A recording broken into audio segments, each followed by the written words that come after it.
Hey everybody, it's Chamber Matt, and today I am at Station 14's. Used to be the old Station 6 out here in Burley, out on Bethel-Burley Road. I grew up out here. I was a volunteer in this station back in the 80s. That's a long time ago. But I'm here with Chief Faucett, and we want to talk about the upcoming, is it a bond or a levy? It's a bond. It's a bond. So Chief, we're looking at a bond this year, and maybe you can tell us a little bit about what the infrastructure looks like for South Kitsap Fire and Rescue. How many stations we got now? The area that we cover, because it's a huge area. So what do we have? Matt, I think a lot of people don't recognize how big South Kitsap Fire and Rescue is. We're the largest fire district in Kitsap County. We cover 117 square miles. And just to put it simple, Pierce County, Mason County, City of Bremerton, and the water to the east, that's your fire district. And so currently through that 117 square miles, we have 12 fire stations that are all located. Many of those are just been acquired through mergers. You talked about Station 6 here, which used to be the Burley Fire District and then became part of Kitsap Fire District 7, later South Kitsap Fire and Rescue. So a lot of these have just been acquiesced through mergers. We have 12 fire stations, and currently 7 of those fire stations are staffed 24/7. 5 of them are volunteer fire stations, such as this one, where volunteers are. So what's wrong with this station here? I mean, this is a station out on Bethel-Burley, out at the south end of the district. What's wrong with this station? Why do we need to replace this? So this station, built back in the 1960s, it needs considerable upgrades when it comes to its infrastructure. Wait a minute, that's kind of like me. I was built in the 1960s. I need some upgrades too. And I'm getting there myself. Okay. But as you came in the parking lot, you noticed that we had a part of this parking lot that was closed off because of erosion. The septic system out here is built back there on the wetlands. Our water system out here has been giving us fits, and the more and more that we see these buildings and their ages start to creep up on us, we as a fire district have to make a choice. And even if we did want to demolish this and rebuild this fire station, this property just won't support a brand new modern fire station for what we need for the growing and part of our citizens. Okay, and so you mentioned the septic system out here. I understand the station up on Yukon Harbor up on the top of Mile Hill, way up there, it's got its own problems, septic being one of them. It's kind of the common theme right now, if you will. But the Yukon Harbor Station, built in the same era, cinder block. In fact, they look very similar if you go out there. And that septic system did fail on us. And so we just, in the last month, we put an emergency new system in that, just because we could not, for the citizens, we couldn't vacate that fire station. That's too important of a station. So we put that new septic system in there to buy us some time until we can get a new station built up on Woodsboro. Okay. So another thing, looking at these rigs and stuff, one of the things that you mentioned earlier is the fact that these guys barely fit in the stations. They've changed quite a bit. When I was a volunteer, we had a Vietnam era tanker, Deuce and a Half was the tanker, the water tanker, fit in here fine. In fact, I think we put 2 rigs in a brush truck in the middle here. They're getting bigger and bigger. We just ordered a whole bunch of new trucks or engines, and what's the challenge with the size of the apparatus in these stations? It was quite the challenge, Matt. I led the team that helped spec those fire engines. And when you build a fire engine, you don't just go to the lot and pick the one that you like. You build it from the ground up. And one of the things that we had to do with Pierce Manufacturing when we purchased those engines is make sure they did fit in these stations. And it was quite the challenge for us. It's not a standard height to keep them under and keep them at this low height. But just like you said, at one time there was 3 units parked in this with a brush truck where I'm standing probably.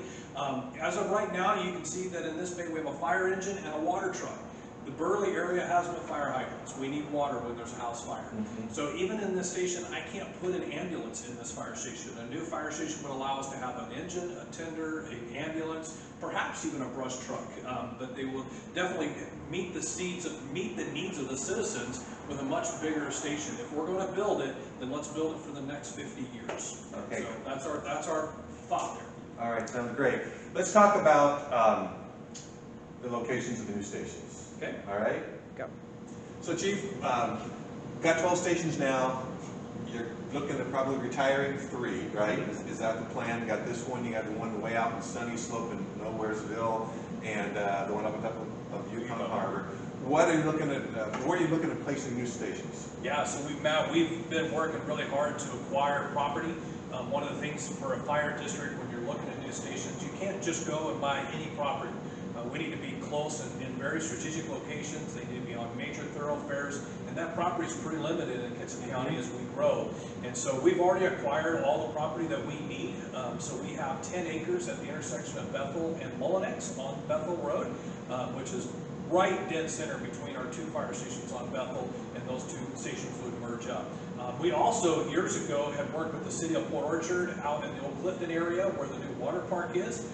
We got 3 acres of property out right next to the water park, and so that's where that other fire station was going to go. And so that's where the Old Clifton station will go, that will replace the Sunny Slope station.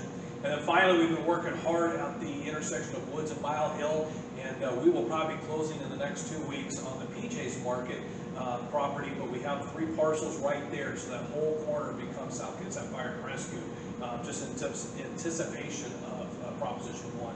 And so that's where the stations are going. So it sounds like they're being strategically relocated. Yep. So let me ask you, I live out in Burley, lived out in Burley my entire life, grew up at this station. Now, are the people out here in South Kitsap and Olalla, for example, this station's going to go away. What's that going to do to our level of service?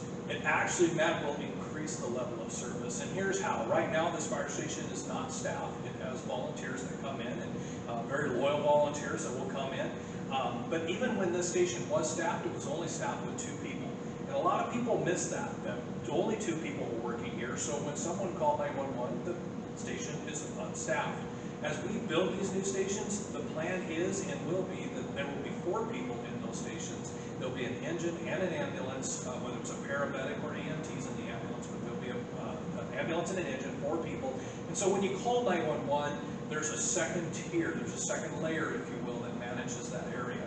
So yes, we're moving a little bit further down or a little bit further to the north on Bethel Road, but the station or the people out in Burley will get a huge increase in their level of service.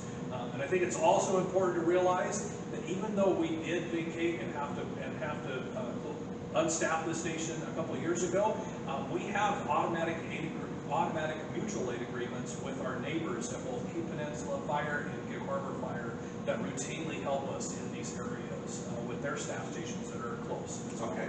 So I know out here in Burley, I think there's the one off 302. 302. Olalla's got one up off Peacock Hill. So, okay, I guess well, Burley's not going to take that big a hit.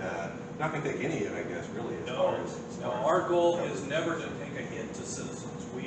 We understand that there's a growing need, and we continually look for ways that we can be more efficient as a government agency to help our citizens. Okay. Yeah. All right. So let me ask you this. This is the $1 million question, or I guess it's a multi-million-dollar question. It's a multi-million. What a lead-in. How much is this going to cost us? Well, as you can imagine, building fire stations in today, or building anything today, is not cheap. So this is a $39.5 million bond. It's spread out over 20 years. And that bond will do a couple of things for us. We've talked today about these 3 fire stations that we're going to build, but we're also building a new public safety campus up at Fircrest. And that's where the infrastructure of South Kitsap Fire and Rescue is. That's where our training site is. That's where our department emergency operations center for snowstorms and big events that we would have. And that's also where the administration is. And so it would tear down the entire Fircrest campus and rebuild that back up with a modern Fircrest campus, again, built in the same area. Can't really do much more with it there. And so we do that. And then we're also doing seismic upgrades on 4 remaining fire stations throughout the district.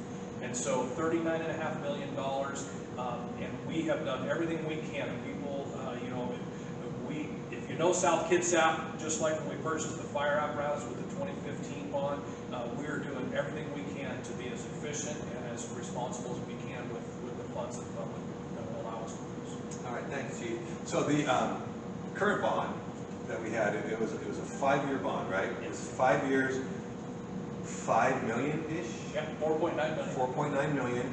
and it was started out at 15 cents per thousand. Yes. Okay. That bond comes off this year because it's paid off, and we got what, 7, 8 new trucks? Oh, we got more than that.